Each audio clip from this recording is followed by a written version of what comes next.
بسم اللہ الرحمن الرحیم۔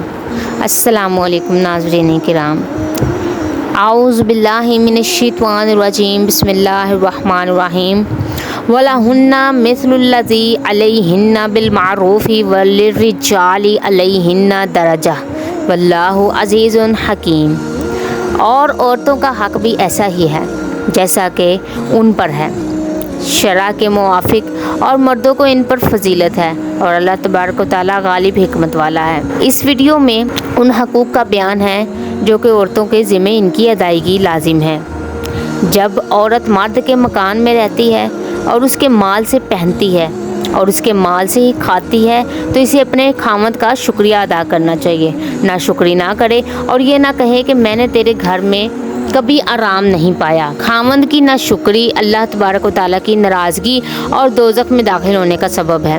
سرور کائنات حضور اقدس صلی اللہ علیہ وسلم نے ارشاد فرمایا کہ رب کریم اس عورت کی طرف نگاہ کرم سے نہیں دیکھتا جو کہ اپنے خاوند کا شکریہ ادا نہیں کرتی، حالانکہ وہ اس سے مستغنا نہیں ہے۔ عورت کو چاہیے کہ اپنے آپ کو آراستہ پیراستہ رکھے تاکہ اس کا خاوند خوش ہو، مگر اپنی زینت کسی غیر کو نہ دکھلائے، کیونکہ اس میں مرد کی خیانت ہے، اللہ تبارک و تعالیٰ اور اس کے رسول پاک صلی اللہ علیہ وسلم کی ناراضگی کا سبب ہے۔ مرد کا حق عورت پر ایک یہ بھی ہے کہ عورت نفلی نماز اور نفلی روزے وغیرہ اپنے خاوند کی اجازت کے بغیر نہ رکھے۔ جب خاوند اجازت دے تب بی نفلی روزہ رکھے، اور اگر وہ ناراض ہے اور یہ نفلی روزہ رکھے گی تو کوئی ثواب نہیں ہوگا۔ مرد کا حق عورت پر یہ بھی ہے کہ عورت بلا اجازت شوہر کے اپنے گھر سے باہر نہ نکلے۔ اگر بلا اجازت گھر سے جائے گی تو فرشتے اس پر لعنت کریں گے۔ مرد کا حق عورت پر ایک یہ بھی ہے کہ وہ ہر جائز امر میں اپنے خاوند کی اطاعت کرے، یہ نیک بیوی کی علامت ہے۔ رسول اکرم صلی اللہ علیہ وسلم نے ارشاد فرمایا کہ مومن کے لیے اللہ تعالیٰ کے تقوی کے بعد نیک بیوی سے بہتر کوئی شے حاصل نہیں ہے۔ پھر نیک بیوی کی تفسیر بیان فرمائی، اگر اسے حکم دے تو اس کی اطاعت کرے، اس کی طرف اگر نظر کرے تو مسرور کرے، اپنے خاوند کو اگر اس پر قسم کھائے تو اس کو خانس نہ ہونے دے، اگر اس سے خاوند غائب ہو تو اپنے نفس اور خاوند کے مال میں خیر و خواہی کرے۔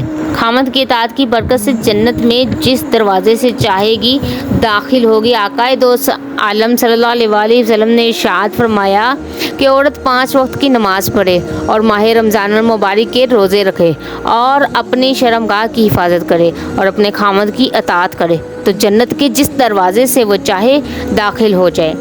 حضور اقدس صلی اللہ علیہ وسلم کے زمانہ برکت نشان میں ایک شخص سفر پر چلا گیا، عورت کو اپنے پیچھے مکان میں چھوڑ کر تاکید کر گیا کہ اپنے گھر میں رہنا، باہر نہ نکلنا۔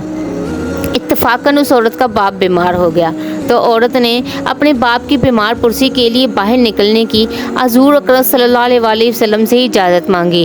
حضور نبی کریم صلی اللہ علیہ وسلم نے ارشاد فرمایا کہ اپنے خاوند کی اطاعت کر۔ پھر اس کا باپ مر گیا تو پھر اجازت مانگی کہ یا رسول اللہ صلی اللہ علیہ وسلم، اب تو میرا باپ وفات پا گیا ہے، کیا میں اپنے باپ کے گھر جا سکتی ہوں؟ تو سرکار دو عالم صلی اللہ علیہ وسلم نے پھر یہی ارشاد فرمایا کہ گھر سے باہر مت نکلنا اور اپنے خاوند کی اطاعت کرنا۔ عورت مذکورہ اپنے گھر سے باہر نہ نکلی تو سرکار دو عالم صلی اللہ علیہ وسلم نے ارشاد مبارک فرمایا کہ تیری خاوند کی اطاعت کی برکت سے اللہ رب العزت جل وعلا نے تیرے باپ کی مغفرت فرما دی ہے۔ ناظرین کرام، آپ کو یہ ویڈیو کیسی لگی اور اس سے آپ نے کیا سیکھا، کمنٹ باکس میں لازمی بتائیے گا۔ ویڈیو کو شیئر کریے گا تاکہ کسی کی اصلاح ہو سکے۔ ملتے ہیں نیکسٹ ویڈیو میں، تب تک کے لیے اللہ حافظ۔